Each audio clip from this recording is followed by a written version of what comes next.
In 2003, Gregg Araki took a turn from making his typical satirical films to create an absolutely brutal and heart-wrenching story.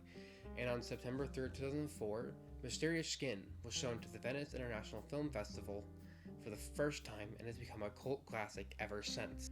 Originally based off of Scott Heim's book of the same name, Mysterious Skin delves into a dark and heavy topics such as sexual assault, sexually transmitted infections, trauma responses, and even pedophilia.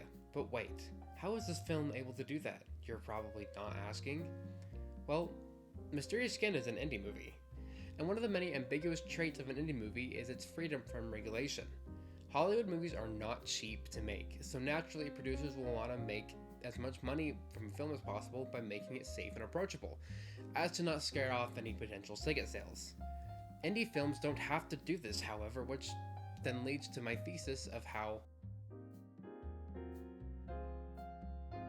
Gregg Araki revels in this lack of regulation, being labeled George Bush's worst nightmare, and he puts whatever he wants into his films, including, although he would disagree, topics that are heavy and controversial. Now, heavy topics aren't exactly strangers to indie films. Like, let's take Poison, for example, a Todd Haynes film made about 13 years earlier than Mysterious Skin. This film features themes of sexual assault, STIs, domestic abuse, and even suicide. And this film doesn't beat around the bush on these topics either. It's in your face and designed to make you as uncomfortable as possible. But the way Mysterious Skin handles these topics is different, and nothing short of genius. The year is 1981.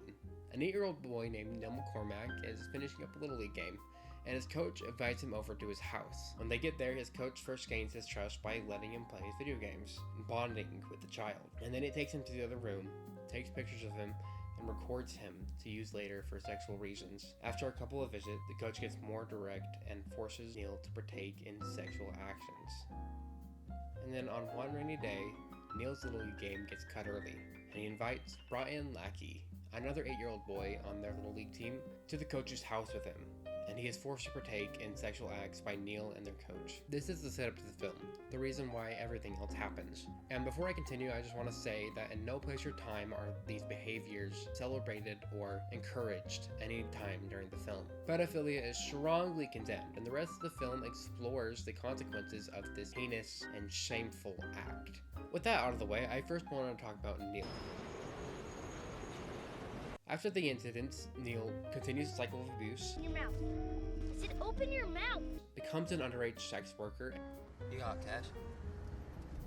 I'll pay 50. and engages in self-destructive behaviors, all under the guise of a false romance. How special. Neil, you were 8 years old. He really loved me. He viewed himself as special to his abuser, denying the fact of abuse in the first place. Neil's traumatic experience was dehumanizing, leading him to become a sex worker in order to make his living and find his place in life, putting his body and self on the line on the way. Sex is what made him special, and thus what he must do. He only realizes his trauma after an encounter with a particularly bad customer, resulting in a sexual assault, and after his meetup with No, it's home. Brian Lackey, the other victim, copes with his trauma very differently. First, his memory of the event is completely lost to him, Summer I was 8 years old.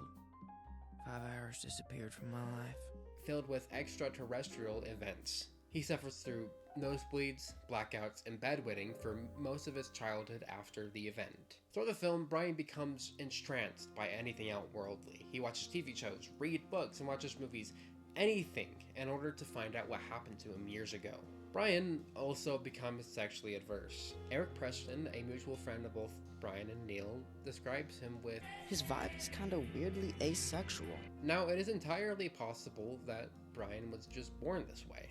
But what I think the film is saying is that he becomes asexual or presents that way because of the traumatic events of the past. And what leads me to believe that is how he reacts when a girl named Evelyn Friesen, who also believes she was abducted by aliens, makes sexual advances on him. Don't! Don't! I'm sorry. But you better go. Please? Sorry, Brian. Eventually, Neil and Brian meet up. Neil takes Brian to the house his league coach used to own and describes to him the day he thought he was abducted, helping him recover his memory. And they sit together, listening to carolers. The ending of this movie is solemn. They can't change the past, and they can't undo the traumas that lie within them. It's not a happy ending, but it's not exactly sad either. On one hand, it acknowledges the darker and heavier topics. On the other, it marks the beginning of their healing process. Though the ending of this movie isn't exactly supposed to be hopeful, it reaffirms that with these dark realities, things can get better when we acknowledge them. Which brings me to the why. Why make this film at all? What is the importance of showing off these darker side of the world and putting it on the big screen? Well, I can think of a couple reasons. First, it creates a realistic depiction of pedophilia and trauma in order to develop an understanding of empathy for victims. The film is set in the seemingly normal town of Huntington, Kansas, not a place known for being dangerous. The film ditches the stereotype of a stranger in a white van to be the predator. Instead, the abuser was a trusted adult, and the abuse happened right under the parents' noses. This is a very realistic depiction of what a situation a predator may be in or create.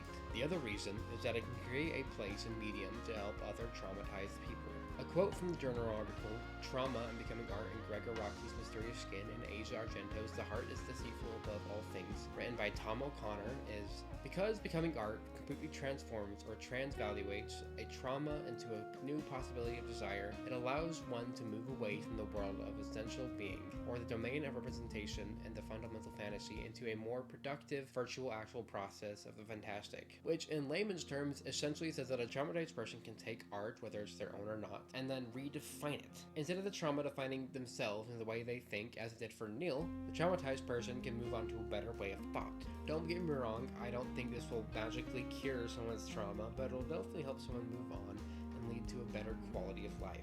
Mysterious Skin is one of my favorite films of all time. Despite the subject matter, I would recommend that almost every person should watch this film at least once in their life.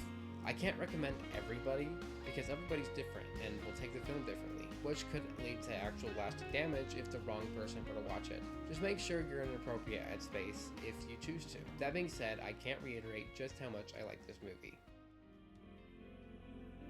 It's the voice of God.